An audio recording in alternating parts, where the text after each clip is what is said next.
Bienvenidos a una nueva edición de Working Hackers Talks. Hoy estamos con Ofelia Tejerina, que es abogada y doctora en Derecho Constitucional. Buenos días, Ofelia. Buenos días, ¿qué tal? Bueno, cuéntanos un poquito sobre ti.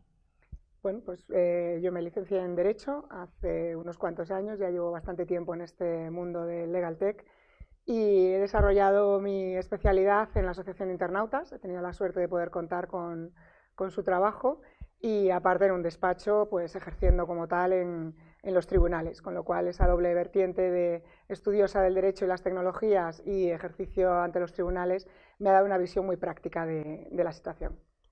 Genial. El año pasado fuiste premio Confilegal en la categoría Legal Tech, ¿no? Cuéntanos un poquito qué son estos premios y por qué te lo concedieron. Son unos premios que concede el diario Confidencial y tienen una sección que está dedicada al mundo jurídico, que es Confilegal, y es la segunda edición que presentan con premios. He tenido la suerte de ser galardonada con uno de ellos en la categoría precisamente de Legal Tech, junto a otros grandes personajes del mundo jurídico. En otras categorías pues estaba el juez Lara, el juez Llarena también, el presidente del Tribunal Constitucional fue a recoger un premio que daban a la trayectoria del tribunal, al turno de oficio. Entonces, bueno, solamente ver la categoría de los premiados ya supuso un tremendo orgullo el poder ir a recoger este premio y el reconocimiento de mucha gente del sector. Genial. Estamos hablando de la parte legal, ¿no? En este caso, que eres experta en ese tema.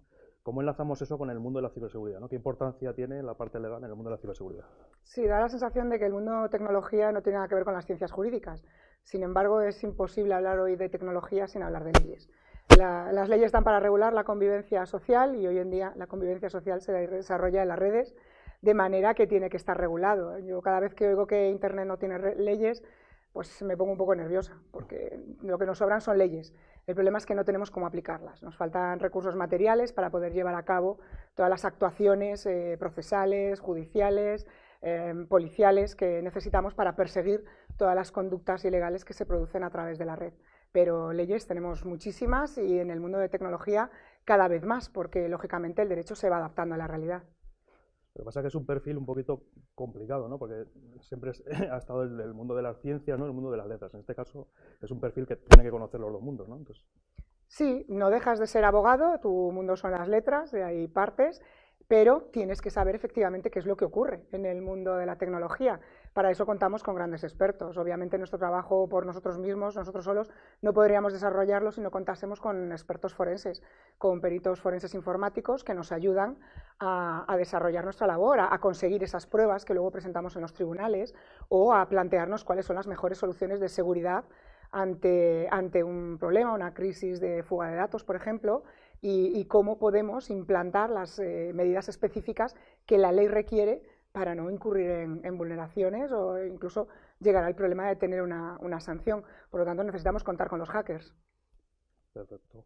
Hablando de fugar de datos, ¿no? El próximo 25 de mayo va a hacer un año ya, ¿no? De que entró en vigor la nueva ley de protección de datos, ¿no? La GDPR, o ¿cómo es en...? El RGPD, el Reglamento General de Protección de Datos Europeo. Vale, cuéntanos un poquito qué cambios ha supuesto esto, ¿no? De cara a las empresas. Bueno, la verdad que el año pasado, el 25 de mayo, fue una fecha clave, todo el mundo estaba loco, porque entraba en vigor este reglamento que llevaba 2 años aprobado, pero no habíamos sido capaces de adaptarnos a sus normas. Llega la fecha límite y, como siempre, nos volvemos locos porque no nos hemos puesto al día. Simplemente fue una situación de crisis en la que todo el mundo necesitaba un abogado que conociera algo sobre protección de datos para poder saber si su empresa cumplía las medidas mínimas. En aquel momento era cumplir lo mínimo imprescindible para no ser objeto de sanción o de alguna inspección por parte de la Agencia de Protección de Datos. Durante todo este año las empresas han ido adaptándose, empresas y administración pública. Y bueno, con la figura del delegado de protección de datos, pues se ha ido haciendo un poquito más sencillo. Los responsables de los ficheros y encargados de tratamiento iban delegando funciones en estos responsables, el DPO, y pidiéndoles pues, el asesoramiento más correcto, que mediaran en caso de conflicto con algún interesado que tuviera problemas con sus datos personales e incluso ante un expediente abierto pues pueden mediar ante la Agencia de Protección de Datos. De manera que creo que esta figura viene a facilitar mucho el cumplimiento de la normativa. Vale. Ha habido ya varias sanciones, ¿no? Varias multas importantes a empresas como Google. ¿Tú crees que las empresas realmente están haciendo o va a ser como siempre, ¿no? Que hasta que no pase algo y vean a un vecino, ¿no? A la empresa de al lado que les ha afectado es cuando van a poner las medidas? Yo creo que el hecho de que entrase en vigor la norma europea el año pasado ya hizo que se pusieran en marcha, que todo el mundo quisiera cumplir esa normativa. Lógicamente funcionamos así, no quiero que me pongan una sanción, por lo tanto voy a cumplir la normativa. Bueno, la preocupación y la ética del responsable del fichero y el responsable de seguridad, pues depende del tipo de empresa ante la que nos encontremos. Las administraciones públicas, por ejemplo, tienen esa obligación por ley, esa confianza legítima del ciudadano en que la administración cumple la normativa. Es un principio general del derecho que no podemos obviar. Ahora, que solo quieran cumplir para estar bien de cara a la galería, pues obviamente si solo pretendes quedar bien con el primer inspector que pasa por tu empresa o por el primer afectado que te pide responsabilidades, pues lo más probable es que acabes incurriendo en una infracción y te pongan una sanción. Más vale que hagas lo posible por cumplir y proteger la información de las personas con las que tienes trato en la empresa. Vale, hemos hablado de la figura del DPO, ¿no? Que está tomando mucha importancia, ¿no? Ahora, hoy en día. ¿Va a ser el nuevo boom, como ocurrió con los community manager hace unos años? Sí, lo ha sido. Desde el año pasado, la figura del DPO parece que es la figura estrella en el mundo jurídico y, bueno, realmente es importante. Y, como digo, va a ser muy útil a la hora de enfrentarnos al cumplimiento de la normativa. Si bien es cierto que cualquier persona que quiera saber cómo funciona o qué necesita para ser DPO puede consultar a la Agencia de Protección de Datos. En la página web hay muchísima información sobre qué es necesario para llegar a ser un DPO, para estar certificado, porque la nueva Ley de Protección de Datos española impone una serie de requisitos.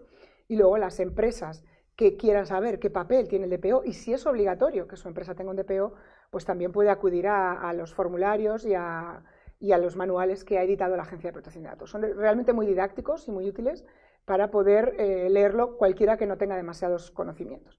Pero sí es verdad que si cuentas con un DPO, ya sea interno en la empresa o ya sea un contratado externo, que incluso puede ser compartido. O sea, existe, ¿no?, el DPO as a service, ¿no? Sí, que puede ser una empresa externa que gestione. Es contar con un asesor, al fin y al cabo. Tenemos asesores fiscales, asesores en laboral, pues un asesor en protección de datos es absolutamente necesario a día de hoy. Vale. A ver, nosotros estamos hablando hace mucho tiempo de la demanda que existe, ¿no?, de expertos en ciberseguridad. Hay un gap muy importante, ¿no?, entre lo que demanda el sector y el número de personas que hay. ¿Ocurre eso mismo en el mundo legal relacionado con la ciberseguridad? Sí, y de hecho nos estamos encontrando con un problema, y es, parece ser que no hay gente preparada para asumir este tipo de funciones como las del DPO. No es cierto, hay gente absolutamente preparada que lleva años trabajando en materia de protección de datos, que ahora mismo está preparándose para estar certificado como DPO, pero las empresas quieren coste cero. Por eso triunfan algunos tipos de estafa que te ofrecen formación y te ofrecen implantación de la normativa a coste cero. Esas son estafas que además ya están proscritas por la Agencia de Protección de Datos. Hay avisos muy importantes para que nadie incurra en problemas por haber contratado a alguien que no tiene la formación suficiente. Si alguien quiere un buen profesional, lo mejor que puede hacer es pagarlo. Encontrar uno que de verdad pueda ofrecerle la información que necesita porque tiene la experiencia y luego, claro, tiene que remunerar ese trabajo. Sí. Pero si quieres algo muy barato, vas a tener una chapuza y probablemente una sanción muy gorda. Siempre dicen lo barato sale caro, ¿no? Sí.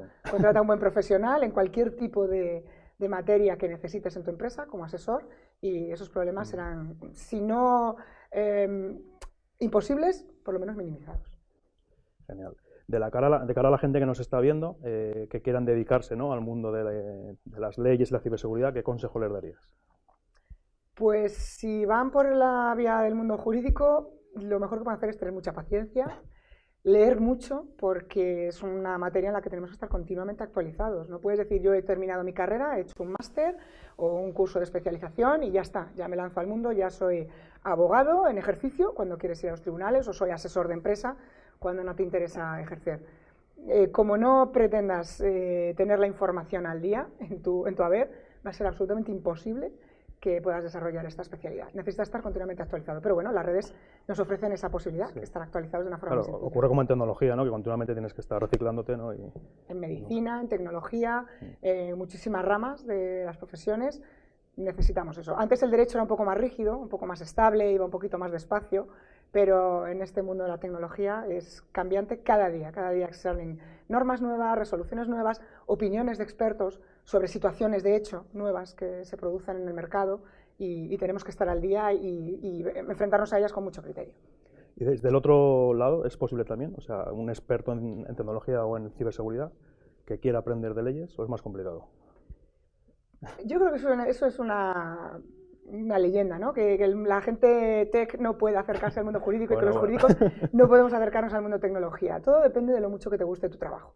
Si realmente tienes pasión en lo que estás haciendo, te interesarás por saber cómo se hace o cómo ocurren las cosas. Si bien yo no sabría programar, sí es cierto que cuando un programador me explica esto se ha hecho así y esto es el resultado que conseguimos con este tipo de programas, este software sirve para esto o esta firewall sirve para esto, lógicamente hasta ahí sí llegamos, ¿no? Por lo menos Sí. los que tenemos pasión con la materia. Y pasa lo mismo en el mundo tech. Cuando tú le explicas a alguien que la ley dice que estos son daños informáticos, esto es una revelación de datos confidenciales en una empresa y está sancionado, pues yo creo que no es tan complicado. Genial. Pues nada, muchas gracias por compartir tu tiempo con nosotros y nada, los emplazo al próximo Working Hackers Talk.